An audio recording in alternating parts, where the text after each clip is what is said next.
Suppose you need to give a user access to a SharePoint document library. I will show you two ways to go about that. First, by adding the user to an existing SharePoint group that has the permissions he needs. Second, by adding the user directly to the SharePoint document library. For an example, we'll use this SharePoint providers community on the server community.wcu.edu, but it's really quite a vanilla site, and most sites that you work with should work similarly. The library in question is the one called Shared Documents. Let's go there. Let's take a look at what the permission settings for this document library are right now. In Settings, Document Library Settings, Permissions for this document library. And we can see here, in addition to one person who is individually identified having full control, and the authenticated users group, which is everyone who can log in, having limited access, we have three groups: SharePoint Providers Community Members, which is a site group, a SharePoint group with Contribute, owners who have full control, visitors who have read only. Let's suppose that we want to add the users so that they have contribute permissions. That means they can add, edit, and delete documents. To do this, we have to go find this site group, Site Actions, Site Settings.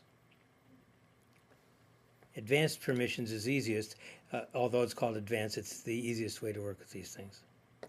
Over here on the left, we see SharePoint Providers Community Members. And here's a list of the people who are currently members of this community.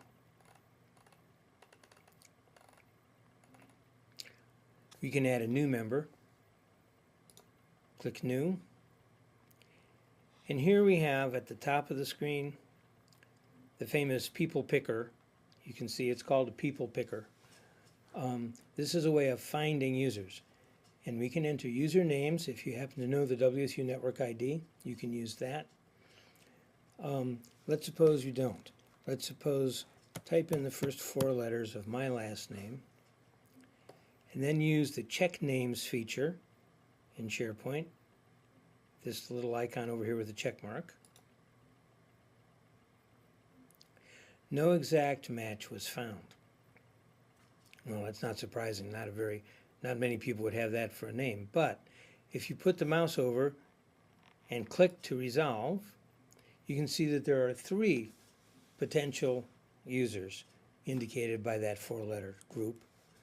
I'm going to use this test account here. Click on it. Okay.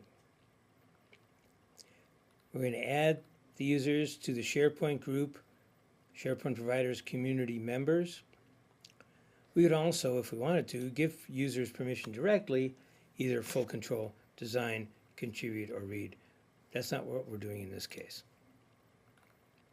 And we may, if we wish, send a welcome email to the new users with a personal message such as, I have just added you to this site, or I have just added you to this group.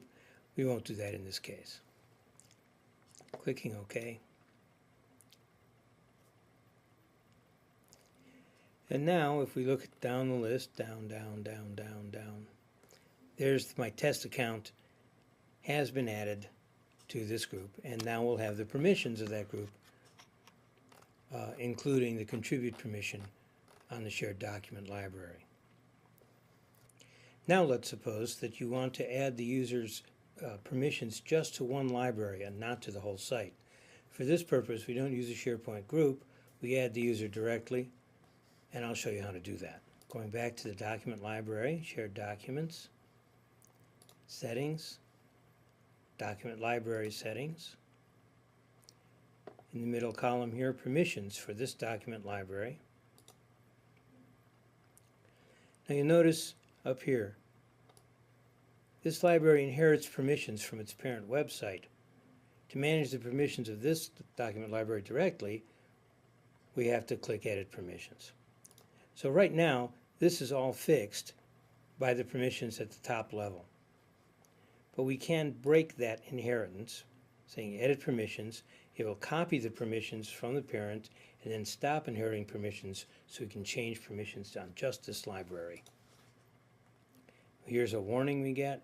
You're about to create unique permissions, but we knew that already. Okay. Now we can say New, and once again we have the people picker, and this page works just the same as the page we just saw.